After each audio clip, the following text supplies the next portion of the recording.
Everyone's heard of the bazooka. Most people have seen one in a movie, a documentary, a museum.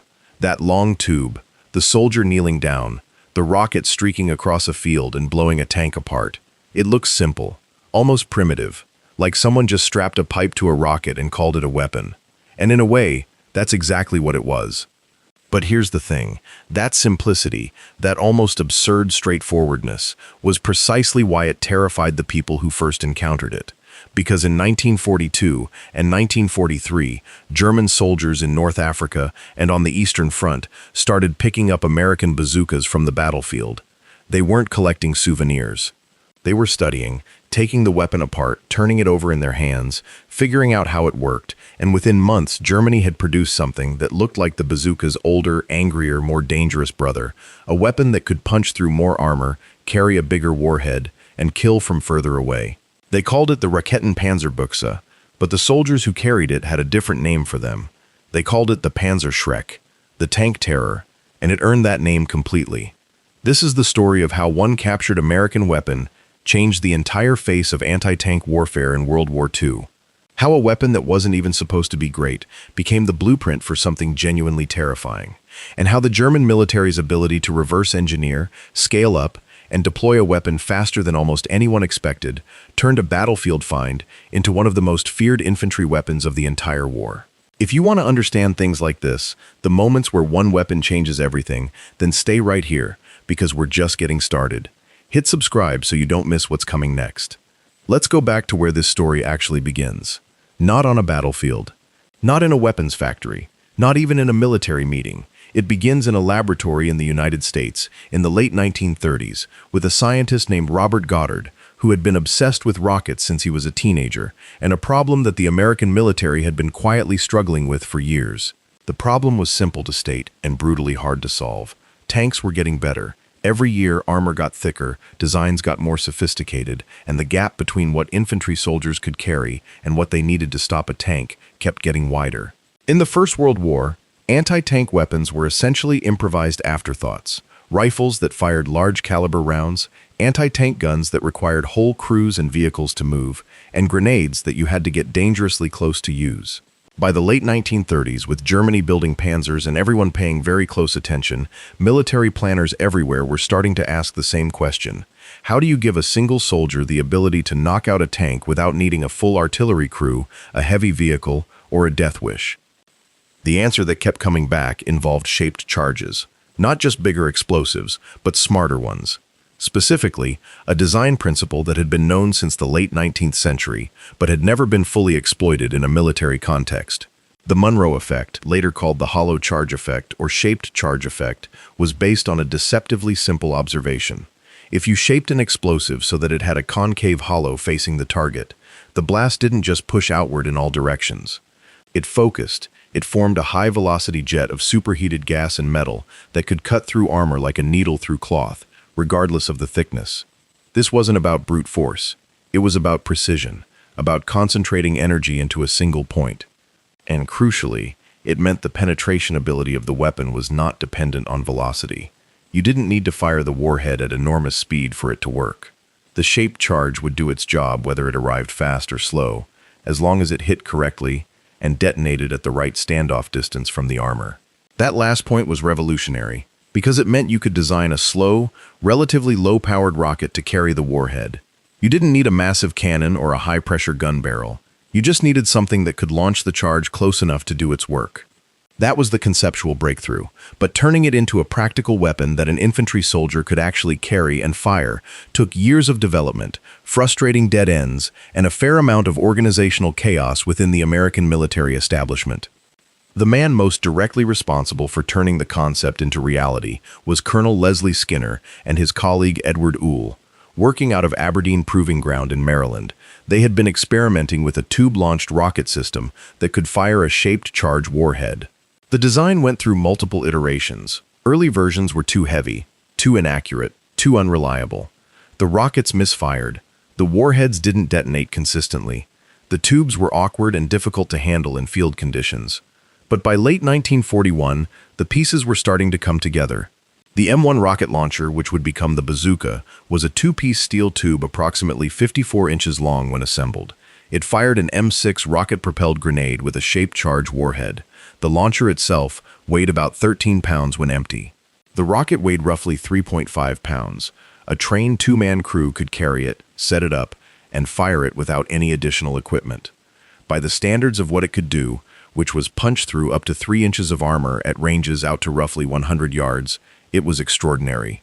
General Gladion Barnes, watching an early demonstration, was reportedly stunned. The weapon worked. It really worked. And the military, which had been skeptical for years, suddenly wanted as many as possible. There's a famous story about how the bazooka got its name. The entertainer Bob Burns had popularized a novelty instrument he called the bazooka, which was essentially a long slide trombone made from pipe, and it looked absurdly similar to the new rocket launcher. Someone at a demonstration made the comparison, the name stuck, and from that point forward, nobody in the field called it the M1 rocket launcher. It was the bazooka.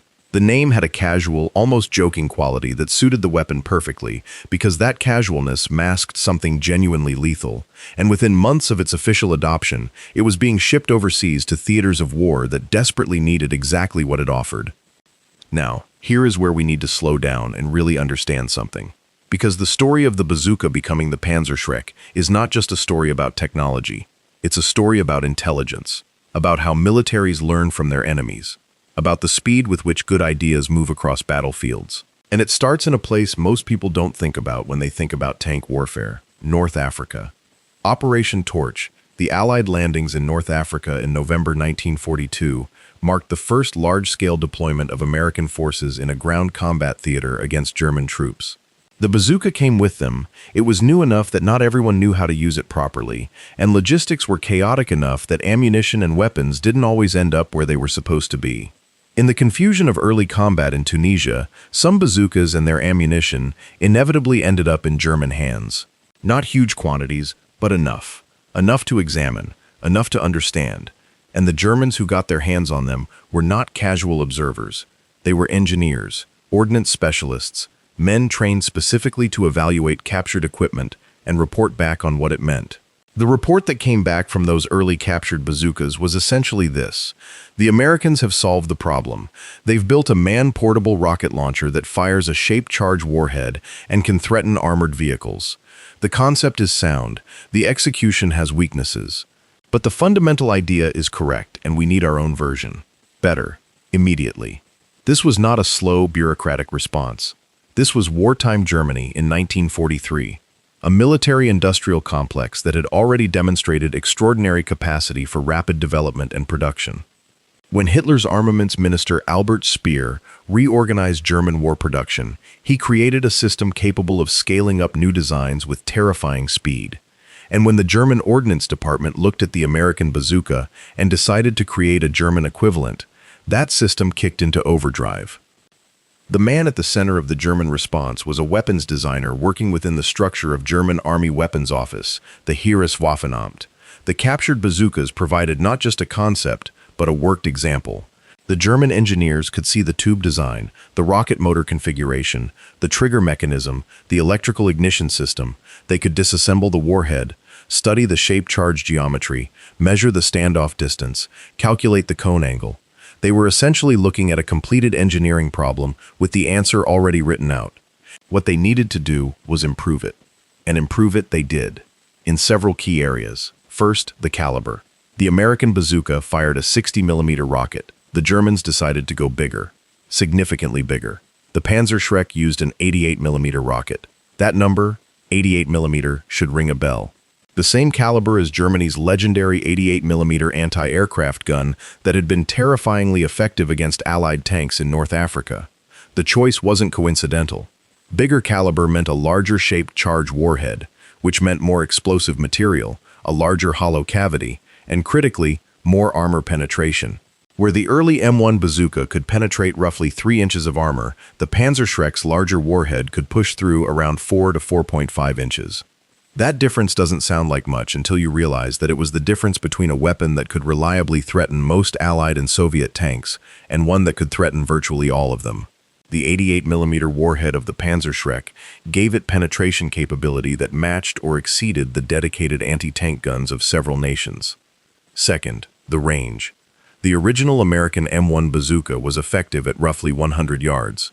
Practical combat range, accounting for the difficulty of hitting a moving target, was often less.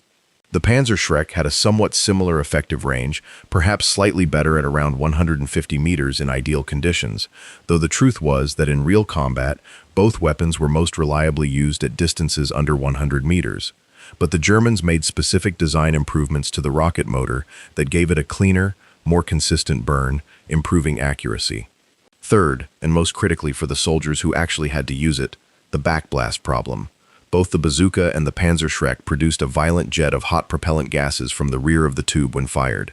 Get behind a bazooka when it goes off, and you would be seriously burned or worse. The Germans addressed this by adding a shield, a large circular blast deflector that attached to the front of the Panzerschreck's tube. This thin steel shield protected the operator's face and upper body from the exhaust gases and flying debris when the weapon fired. It also allowed soldiers to wear gas masks while operating the weapon, which was a legitimate tactical concern given the extensive use of smoke and the constant threat of chemical agents in that period of the war. It made the weapon bulkier and heavier, certainly, but it made it survivable for the crew in a way that the early bazooka sometimes wasn't. The Panzerschreck in its final form weighed about 24 pounds, nearly double the American original. It was 64 inches long, significantly longer than the bazooka. The rocket it fired weighed 7.3 pounds. It was a serious piece of equipment, not something you slung over your shoulder casually. But what it offered in return for that weight and bulk was devastating. When the RPZ-B-54, the standard production version of the Panzerschreck, started reaching German troops in significant numbers in late 1943, the soldiers who received it reacted with something close to reverence mixed with genuine fear. Not fear of the enemy, fear of the weapon they were now holding. Because the Panzerschreck wasn't subtle. It wasn't elegant. It was a tube that you pointed at a tank, and then a rocket that weighed more than 7 pounds flew out of it at several hundred feet per second and hit the armor, and then the shaped charge detonated and punched a jet of plasma and metal through the plate. The men who saw it work for the first time understood immediately why it was called tank terror. But let's be precise about what the Panzerschreck was and wasn't, because sometimes in the retelling of weapon histories, things get exaggerated in both directions. Some accounts make it sound almost magical, as if a single Panzerschreck team could hold off an entire armored division indefinitely. Others downplay it as just a copy of the bazooka with marginal improvements. Both are wrong. The Panzerschreck was a fundamentally important weapon that changed the tactical mathematics of infantry anti-tank defense on the Eastern Front and in Western Europe. But it was not a perfect weapon. It had serious limitations that shaped how it was used and how effective it was in practice. The most obvious limitation was the backblast. Despite the addition of the shield, firing the Panzerschreck was an event. A large, loud, very visible event. The rocket motor produced a significant flash and a cloud of smoke when it ignited. That smoke was not just visible to the crew, it was visible to everyone. In open terrain, a Panzerschreck team that fired their weapon had essentially announced their position to every tank and machine gun crew within visual range. The smart crews fired once, then moved immediately. The ones who didn't, often didn't get another chance. The German training manuals for the weapon were explicit about this. Fire, relocate, reposition. Don't stay where you were when you pulled the trigger. The second limitation was rain. Water and the Panzerschreck's electrical ignition system were not friends. The early ignition mechanism, which was essentially a simple electrical circuit that sent a current to the rocket's igniter when the trigger was pulled, was susceptible to moisture. In wet conditions, misfires were common. German engineers worked on improving the system throughout the weapon's service life, and later versions were more reliable, but it remained a concern. Soldiers in wet climates learned to keep their rockets dry as a matter of survival. Third, the minimum arming distance. The rocket needed to travel a certain distance before the fuse fully armed, meaning that at very close range, perhaps inside 15 meters or so, a direct hit might not actually detonate.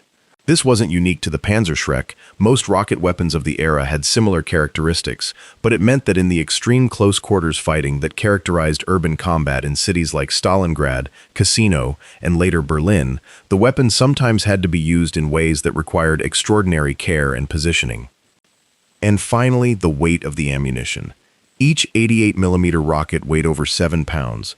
A team carrying 5 rockets was carrying an additional 35 pounds of ammunition on top of the launcher itself. In the kind of fast-moving infantry operations that characterized the later stages of the war, when German forces were frequently retreating and repositioning, that weight was a real tactical constraint. Ammunition resupply was difficult. A Panzerschreck team that ran out of rockets was carrying an extremely heavy and entirely useless metal tube. But here's the thing about limitations. Every weapon has them. The question is always whether the capability it provides outweighs the costs and constraints of using it. And for the Panzerschreck, through most of its service life, in most of the situations where it was actually used, the answer was clearly yes. Because what German commanders needed in 1943 was not a perfect anti-tank weapon. They needed a weapon that existed, that worked reliably enough, that could be produced in large numbers quickly, that could be given to infantry soldiers without months of specialist training, and that could genuinely threaten Allied and Soviet tanks. The Panzerschreck checked all of those boxes. Production began in earnest in 1943, and by the end of the year, tens of thousands of the weapons were reaching the front lines. To understand why this mattered so much specifically in 1943, you have to understand what was happening on the Eastern Front. The summer of 1943 brought the Battle of Kursk, the largest tank battle in history. German forces had thrown enormous quantities of armor into an offensive that was supposed to restore their strategic position after the catastrophe at Stalingrad. It failed. Soviet armor, Soviet artillery, and Soviet defensive preparation defeated the German offensive, and from that point forward, the initiative on the Eastern Front passed to the Red Army and never came back. The strategic situation for Germany had fundamentally changed. They were no longer primarily conducting offensive operations designed to capture and hold territory.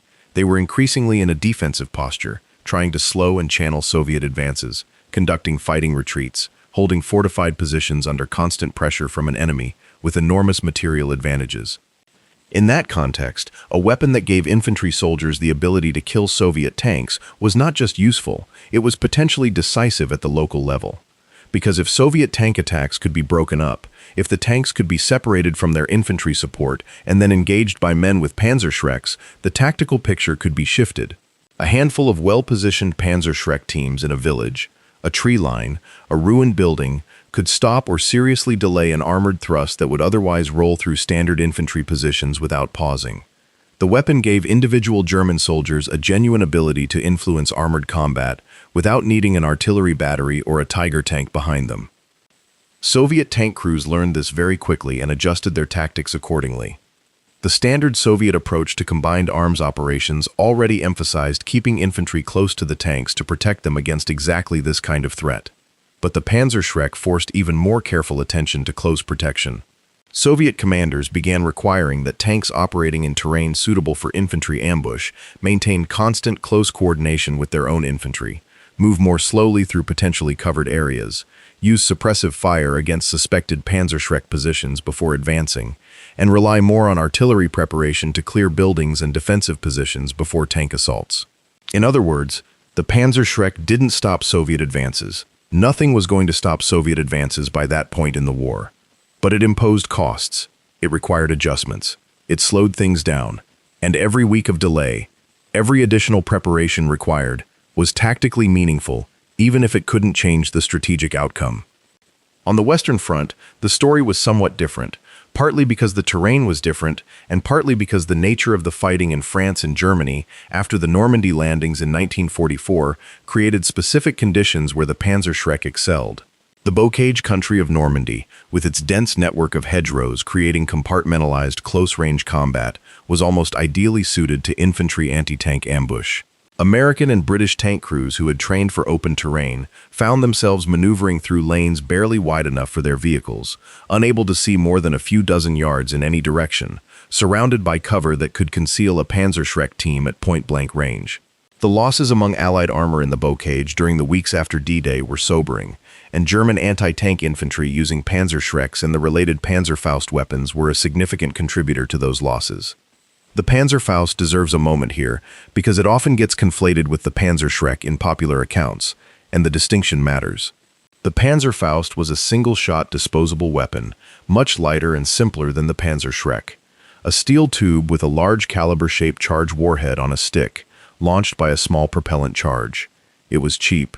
It was simple enough that soldiers could be trained to use it in minutes, and it was produced in enormous quantities. The Panzerfaust was revolutionary in its own right, and actually achieved more tank kills than the Panzerschreck in the later stages of the war, simply because it was available in vastly greater numbers. But the Panzerschreck was a reusable, longer-range, more powerful system designed for trained specialist teams. The two weapons complemented each other.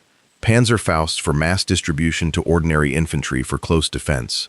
Panzerschrecks for dedicated anti-tank teams who could be positioned where they could do the most damage at slightly greater range. Understanding how German soldiers actually used the Panzerschreck in combat requires thinking carefully about the tactical problem they were solving. A tank is not a passive target. It's a moving, active opponent with thick armor, a powerful main gun, and in most cases, machine guns that can sweep any visible threat. A man with a Panzerschreck who stands up and announces himself to a tank crew is not long for this world. The entire doctrine of Panzerschreck employment was built around concealment, patience, and the exploitation of specific tactical moments when tanks were most vulnerable. German training emphasized several key principles. First, never engage from the front if you can avoid it. The frontal armor of most Allied and Soviet tanks was the heaviest, designed specifically to defeat fire from the direction the tank was facing. Even the Panzerschreck's substantial penetration was sometimes insufficient against the front armor of tanks like the Soviet T-34-85 or the American Sherman when they were upgunned with applique armor. But the side armor, and especially the rear armor, was significantly thinner. A Panzerschreck hit on the flank or rear of virtually any tank in service in 1943 to 1945 was almost certainly fatal to the vehicle and its crew. So Panzerschreck teams were trained to let tanks pass, allow them to move past the concealed position, and then engage from the rear or side where the armor was weakest. Second, always have a covered retreat route. The moment a rocket left the tube, the position was compromised. The crew needed to be able to move immediately to a second position that was also covered and concealed, both to survive the inevitable response and to potentially reload and engage again from an unexpected direction. Good Panzerschreck teams would set up multiple firing positions before combat began, moving between them methodically, never staying long enough in any one spot to be definitively located and suppressed. Third, prioritize the most dangerous vehicles. Not just any tank was equally important. Command vehicles, equipped with additional radio antennas and sometimes visible by the presence of officers, were high-value targets. Engineering vehicles, bridge layers, and combat engineer tanks were critical to Allied river crossings and needed to be denied. And tank destroyers, vehicles specifically designed to hunt infantry anti-tank weapons, needed to be engaged as quickly as possible before they could locate and destroy the Panzerschreck teams themselves. Good Panzerschreck crews learned to read the battlefield quickly and assign priorities before pulling the trigger. There were men who became extraordinary at this.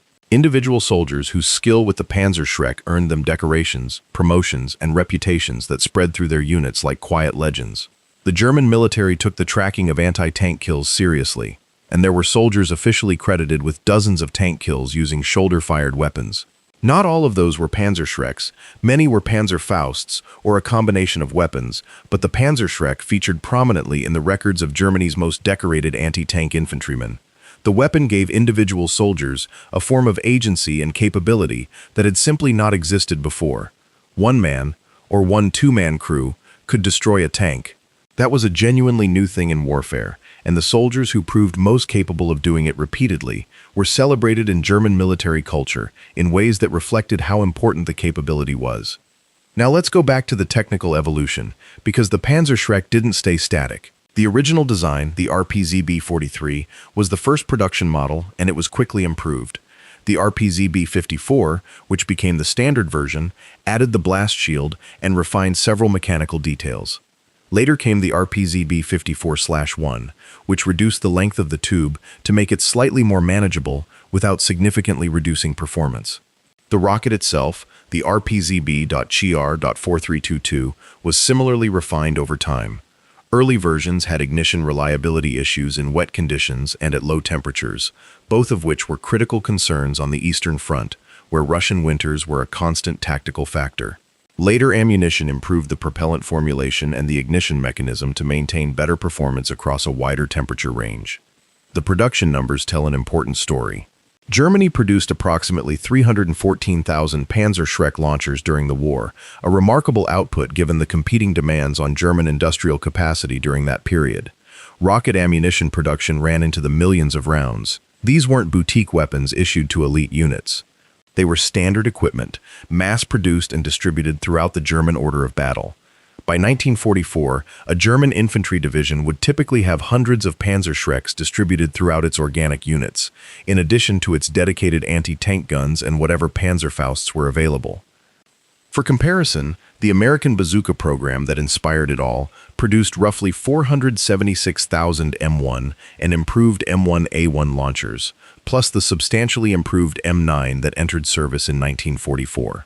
The American weapon was iterated and improved in direct response to combat experience, including experience fighting against weapons like the Panzerschreck, which gave Americans a close look at what an improved rocket launcher could do. The M9 bazooka featured a two-piece design for easier transport, improved sighting, and better overall performance compared to the original. The mutual influence of these weapons on each other across the battlefield is a fascinating example of how military technology evolves in wartime through a constant cycle of action and reaction. The Soviets were paying close attention too. Soviet engineers examined captured Panzerschrecks with the same intense professional curiosity that the Germans had applied to captured bazookas, and the development of Soviet shoulder-fired rocket weapons drew heavily on what they observed. The RPG lineage, which would eventually produce the RPG-7 that went on to become arguably the most widely used anti-tank weapon in human history, traces significant portions of its conceptual DNA back through the Panzerschreck to the original American bazooka. The ideas kept moving, the improvements kept accumulating, and by the time the Cold War began in earnest, virtually every major military in the world had a shoulder-fired rocket launcher in its arsenal, and most of them could trace their conceptual lineage through this specific moment, in 1942 and 1943, when German engineers looked at a captured American tube and decided to build something better.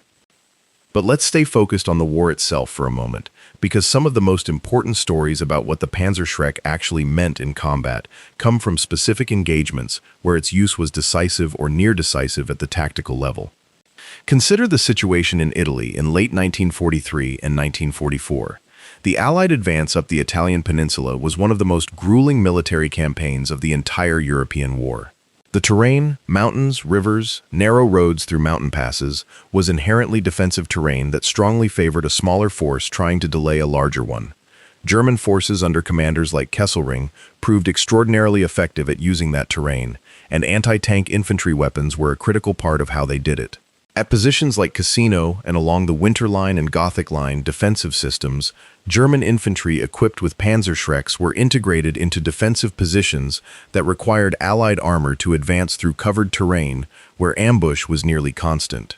Tank crews advancing on narrow roads flanked by steep hillsides covered in vegetation learned to advance with infantry, clearing the shoulders of the road, but that infantry was itself under fire, and coordinating that kind of close protection while under artillery and small arms fire was extraordinarily difficult. The Panzerschreck imposed a constant cost on Allied armored operations throughout the Italian campaign. Or consider Normandy.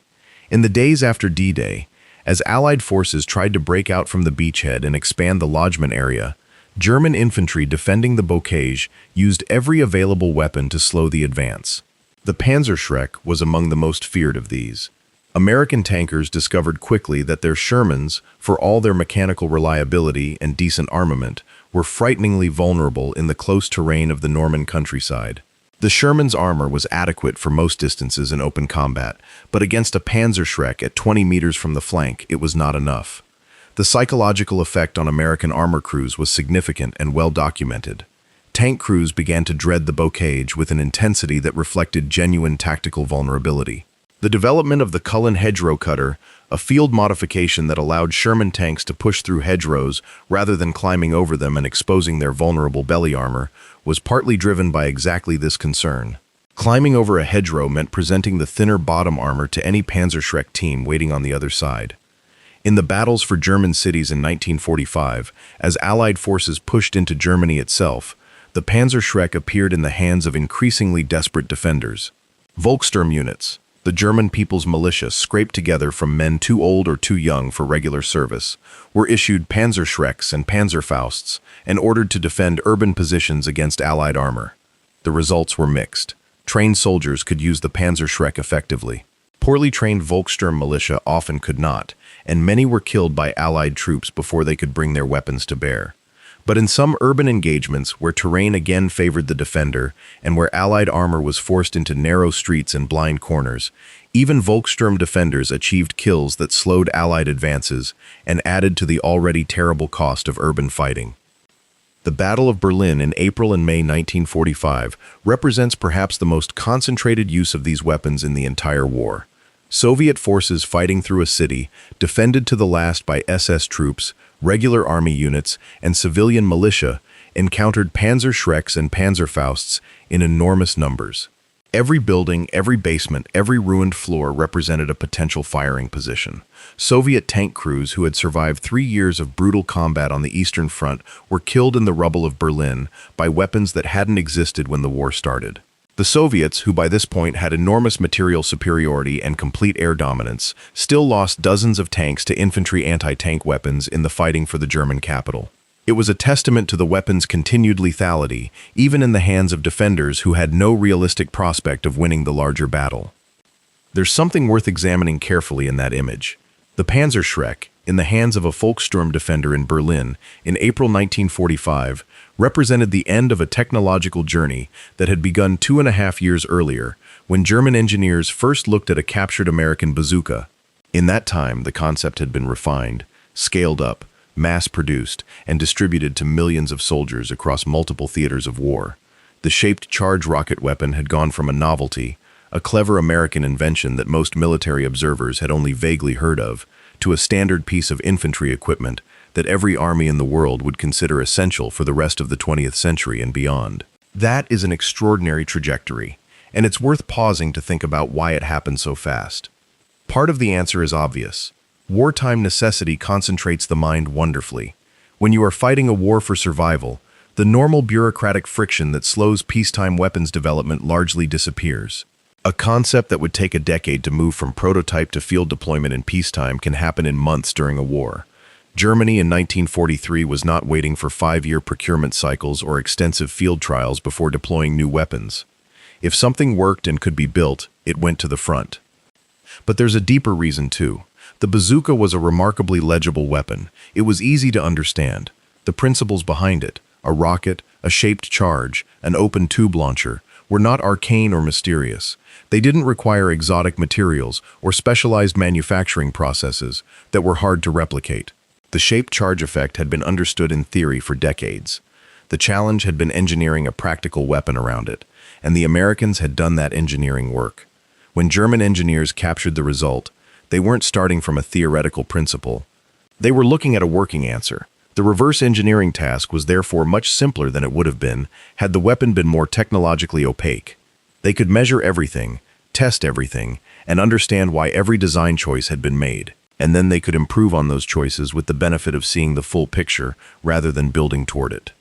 There's a broader lesson here about how military technology actually spreads and develops, one that applies as much to the modern world as it did to the Second World War. The common assumption is that weapons technology is a closely guarded secret, that military advantages are maintained through security, through classification, through keeping enemies in the dark about what you've developed. And that's true to a point. Classification matters. Operational security matters. But the battlefield is the ultimate equalizer. Weapons that are used in combat will be captured. Equipment that is deployed will eventually fall into enemy hands. The question isn't whether your adversary will eventually see your technology. It's whether they'll be able to understand and replicate it when they do. The bazooka was simple enough that the answer was clearly yes, and the speed of the German response should have, and probably did, send a strong message to American military planners about the risks of assuming that tactical surprises stay secret for long. The Americans, for their part, didn't miss the lesson. The M9 bazooka, which replaced the M1 series in 1944, was substantially improved over the original, with better range, better accuracy, and better penetration. It incorporated lessons learned from both American combat experience and from study of the Panzerschreck itself.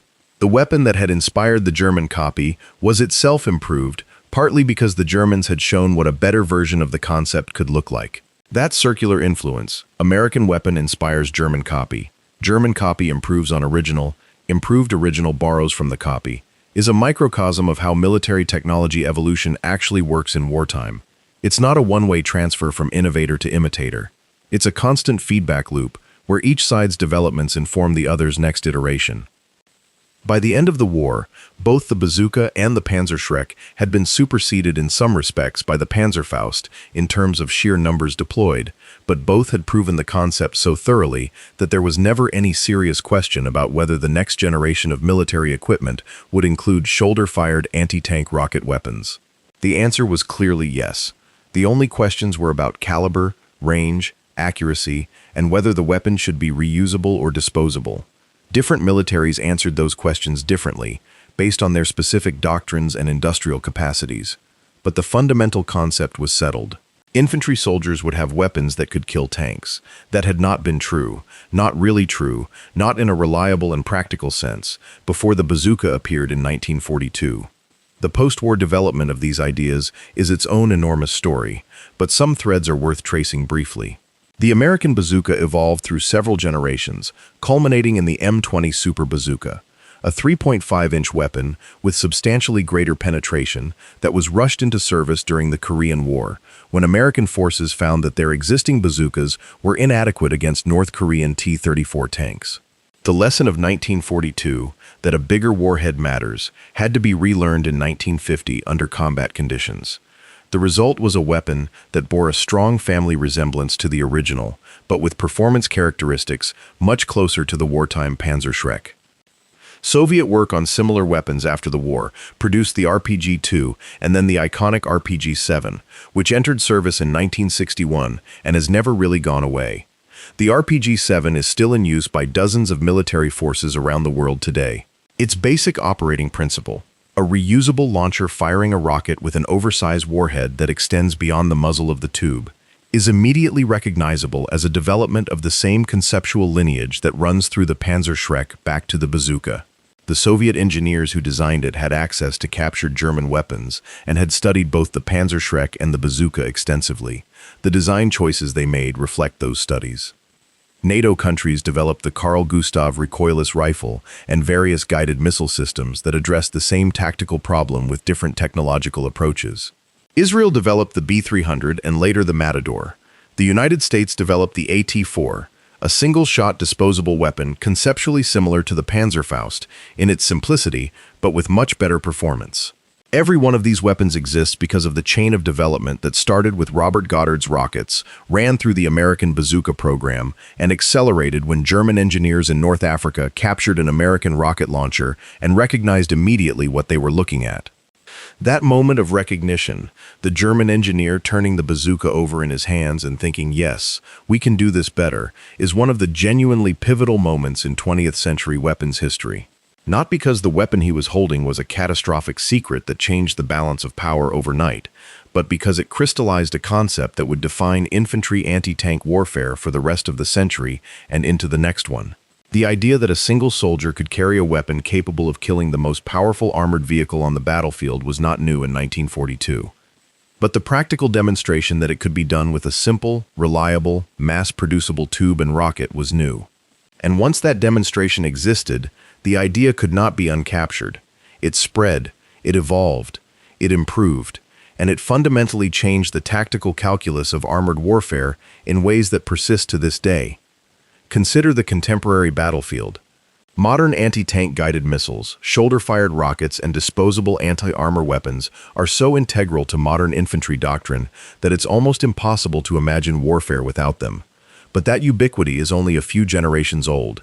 It traces directly back to the wartime development chain that included the bazooka and the Panzerschreck. Every time a Ukrainian soldier fires an NLAW or a javelin at a Russian tank in the present conflict, they are using technology whose foundational principles were worked out in American laboratories in 1941, and whose rapid maturation was partly driven by German engineers who studied a captured American weapon in 1942 and 1943, and immediately understood what it meant. The legacy of the Panzerschreck is also visible in how it changed infantry doctrine permanently. Before the widespread deployment of effective man-portable anti-tank weapons, infantry doctrine treated tanks as an essentially uncontestable threat to dismounted troops. You didn't fight tanks with infantry. You retreated from tanks and called for your own tanks or anti-tank guns. The tank was the apex predator of the mid-war battlefield, and ordinary soldiers were basically helpless against it except at extreme close range, with impractical weapons like magnetic mines and anti-tank grenades that required suicidal bravery to employ. The bazooka and Panzerschreck changed that relationship fundamentally. Suddenly, infantry could fight tanks, not just in desperate last-resort close combat, but at tactically meaningful ranges, from concealed positions, with weapons that could reliably penetrate armor. That shifted the balance of the infantry-tank relationship in ways that required both sides to rethink their combined arms tactics. Tank commanders could no longer simply ignore infantry opposition and push through. Infantry could now make a tank push through defended terrain, an extremely costly proposition. The combined arms integration that came to characterize the best Allied and German tactical formations of the later war years was shaped partly by the need to